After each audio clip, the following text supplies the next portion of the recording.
A certain scholar Chen of Haikane County once came to Yusuman Temple to ask for a dream that would foretell whether his future held good or bad luck. He then dreamed of Suman opening the front door of the temple and inviting him to come in. Chen was unsure what to do. Suman said, "You will be my disciple one day, and so according to ceremony, you should enter the temple through its formal gate." After Chen entered the temple and was about to sit down, a servant reported that the city god of Tangxi County was coming to ask for an audience.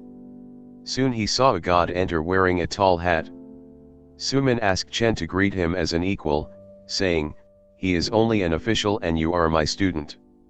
You should take the seat of honor." Chen sat down with reverence and awe. He heard the city god and Suman exchange a few words, but they were spoken too softly for him to catch. He only heard these 16 characters: to die at Guangxi, to succeed at Tangxi. Stubborn stone of South Mountain, live as long as 10,000 years. The city god asked permission to take leave, so Suman asked Chen to see the god off. When they reached the door, the city god said, "Did you heard what you said just now?" Chen replied that he only heard 16 characters. The city god said, "Remember them. One day they will come true." He went in to see Suman, who confirmed as much. Startled, he woke up. He told others about his dream, but no one knew the meaning of those words. Chen's family was poor. He had a cousin named Li who was due to take the post of deputy prefect of Guangxi and wanted Chen to go there with him. Chen declined, saying, "In my dream the god said, to die at Guangxi. I am afraid that it would be inauspicious to go there with you." Li explained, "The god had said, begin at Guangxi, the word is begin as in begin and end, not die as in live and die. If you died at Guangxi, then how could you succeed at Tangxi?" Chen thought he must be right, so he went to Guangxi with Li. The west room of the office of the deputy prefect was strictly locked and no one dared enter. Chen opened it and found that inside there was garden, pavilion, flowers, and stones. He moved his bed into the room. For over a month nothing went wrong.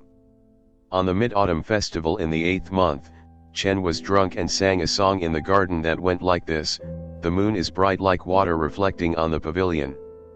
He heard someone clapping their hands in the air, saying with a laugh, "The moon is bright like water penetrating the pavilion. Is it not better to replace reflecting with penetrating?" Astonished, Chen looked up into the sky. There he saw an old man wearing a white straw hat and ko hemp clothes sitting on the branch of a phoenix tree. Terrified, Chen dashed into the bedroom.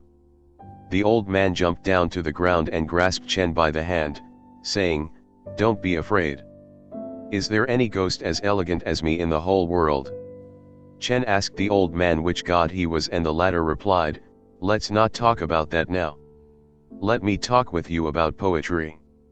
Since the old man looked simple and unsophisticated, no different from an ordinary man, Chen calmed down a little. They went into the bedroom and used the same rhyme sequence to compose poems. The characters the old man wrote down were like the shapes of tadpoles, and Chen couldn't recognize all of them. He asked the old man about them, and the latter replied, "When I was young, this kind of calligraphy was popular. I do want to change it with regular script, but because I am used to writing in this old style, I am unable to give it up at once." The time he was referring to in his youth was the ancient period before Queen Nuwa. From then on, the old man came every night and they became on intimate terms. The deputy prefect's servant boy often saw Chen holding a cup and drinking wine near the vacant quarters, and he hurried to report this to his master. His cousin, the deputy prefect, also felt that Chen was acting absent-minded. He confronted him, saying, "You are tainted by an evil aura, and I am afraid that dying at Guangxi might come true after all." Chen snapped out of it at once and consulted with the deputy prefect on the matter. He decided to return home to avoid his ill-fated future. As soon as they got onto the boat, Chen found the old man was already there, but none of the others could see him. As they were passing Jiangxi, the old man said, "Tomorrow you will enter the territory of Zhejiang, where the predestined affinity between you and me will come to an end. I have to share something with you. For 10,000 years I have cultivated myself according to the doctrine, but I haven't reached the spiritual state of an immortal. It is because I haven't got 3 tons of sandalwood to engrave an image of Xian Nu. Now I beg you to give me the sandalwood, otherwise I will take your heart and lungs." Terrified, Chen asked the old man which doctrine he was cultivating. The old man replied, "The way of the axe and chart." Chen understood that the character composed by axe and chart means to kill. He was much more frightened and said, "I will discuss it with the others after I arrive home." Chen and the old man reached Haikame together. Chen told his friends and family about his experience, and they all said, "Isn't this monster the one who Suman had called Stubborn Stone of South Mountain?" The next day, the old man came. Chen said, "Do you live at South Mountain?" The old man's expression changed as he scolded Chen, "You couldn't have known this. Someone evil must have told you." Chen told a friend what the old man had said.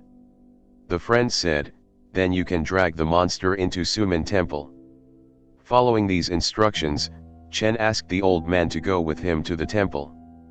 The old man's face dropped and he turned around to run. Chen held him tight with both hands and dragged him in by force. The old man issued a long howl and rushed out and into the sky. After that, the monster never appeared again. Later Chen pretended to be a native of Tangzi and went to take the imperial examination, in which he ended up coming first. When he took the examination at the highest level in the capital, the one who checked his examination paper had ranked first in the highest level examinations, the scholar Yu Zhen.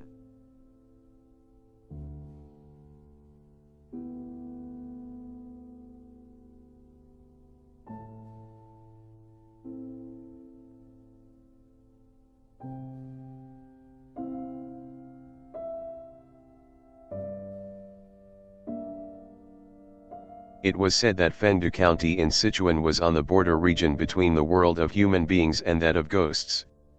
There was a well in the county in which people all burned paper money, silk, and silver to the sum of 3,000 taels of silver every year. This was called the underground tax. If the people were reluctant to pay the money, a plague would befall the area. At the beginning of the Qing dynasty, the county magistrate Lu Gang arrived at his post. When he learned of this situation, he ordered such payments be forbidden. This created an uproar. The magistrate put his foot down, so the people said, "Fine. Now you can explain it to the ghosts and gods." The magistrate asked where the ghosts and gods were, and the people replied, "They live just at the bottom of the well, where no one dares to go." The magistrate said firmly, "I will plead for the people, and I would not be at all sorry if I died doing it. I will go there myself."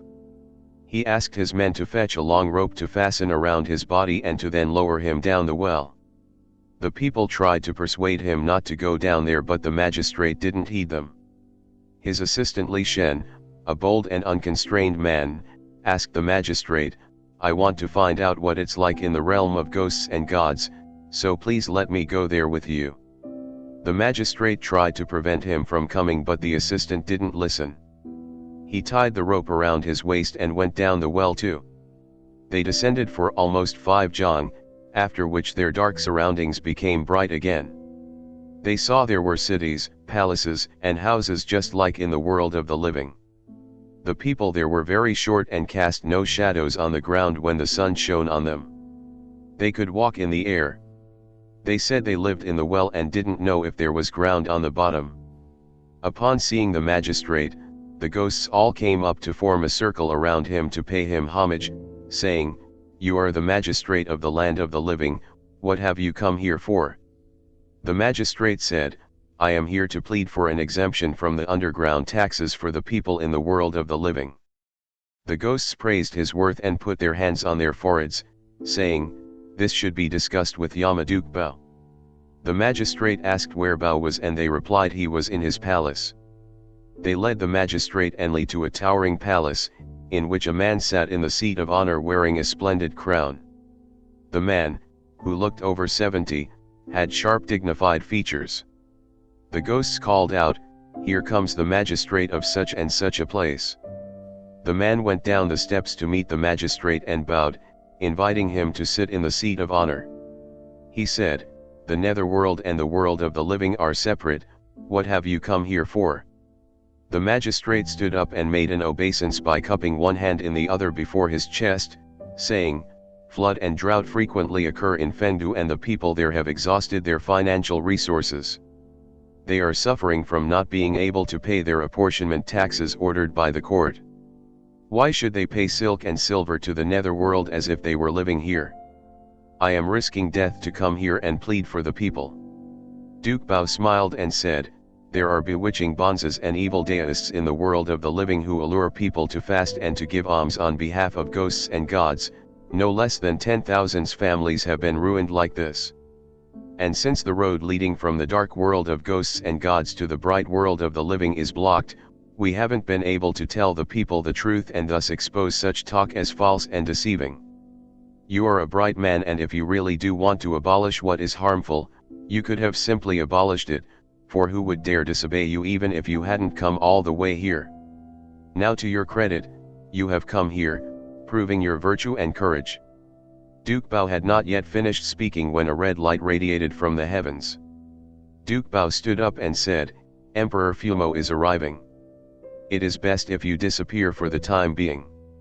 Lu went back into the hall behind them.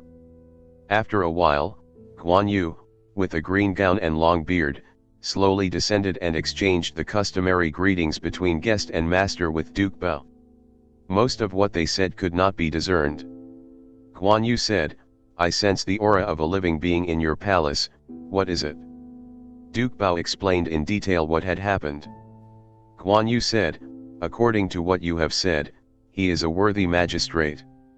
I would like to meet him." The magistrate and his assistant Li both went out to pay their respects with reverence and awe. Guan Yu allowed them to sit down, with a very kind expression. He asked them in great detail about life in the world of the living but said nothing about the netherworld. Li, who was always honest and straightforward, suddenly asked where Duke Suand was. Guan Yu didn't answer his question and looked displeased. His hair stood on its end so that even his hat lifted. He took leave at once. Greatly startled, Duke Bao said to Li, "You will certainly incur a deadly electric shock from which I can't save you. How could you have asked him such a thing? And how could you have uttered Liu Bei's name right in front of his official Guan Yu?" The magistrate intervened for Li. Duke Bao said, "I will let him die quickly to prevent his body from being burned by thunder." From a box he pulled out a jade seal which was about a square foot in size. He opened Li's clothes and stamped the seal on his back. The magistrate and Li paid their respects and thanked him. After that, they dragged the rope and went out. As soon as they arrived at the south gate of Fengdu County, Li died of a sudden stroke. Not long afterwards, a sudden bolt of lightning circled Li's coffin before striking it. All of Li's clothes were completely burnt, only his back, which had the seal on it, was intact.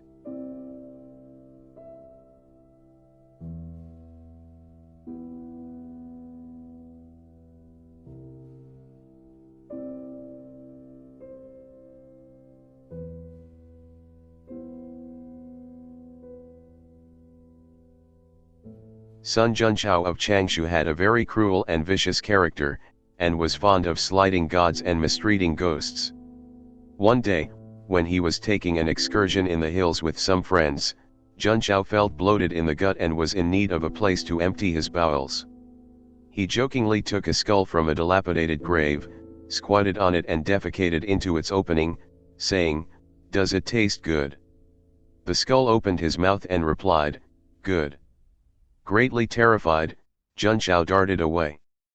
But the skull rolled on the ground like a wheel and followed him. Only when Junchao arrived at a bridge was the skull unable to climb onto it. Then Junchao climbed onto a high place and watched the skull from a distance. He saw it roll back to its original place. But when Junchao reached home, his face turned deathly gray and he became ill. Every time he defecated, he took his faces and swallowed them. He also shouted out to himself, Does it taste good? After eating his faces, he would defecate again. Then again he would eat his own waste. 3 days later, he died.